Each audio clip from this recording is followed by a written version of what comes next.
জোরে জেতানো হয়। এত কিছু ঘটনা হয়ে যাওয়ার পর এরা কি করে বলে একজন মহিলা মুখ্যমন্ত্রী হয়ে মহিলাদের পাশে দাঁড়াচ্ছেন না?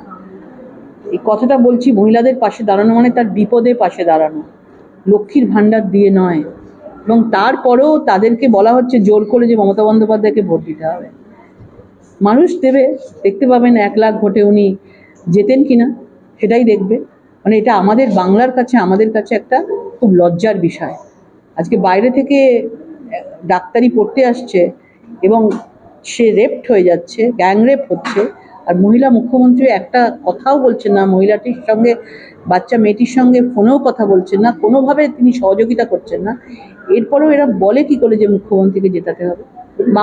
একদম বাংলার মানুষ পরিবর্তন চাইছে, এই জন্যই বাড়ি বাড়ি গিয়ে সবাইকে বলতে হচ্ছে মুখ্যমন্ত্রীকে 1 লক্ষ ভোটে আপনাদের জেতাতে হবে।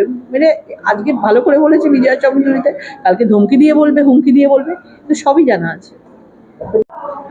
আর সেই রাজ্যের মুখ্যমন্ত্রী বিজয় সম্মেলনী করছেন, সেটা কি একবারের জন্য পেছনেও যেত না? সেই সময়টাকে ওই বাচ্চা মেয়েটার প্রতি দেওয়া যেত না? তাকে ফোন করে তার পাশে দাঁড়ানো যেত না?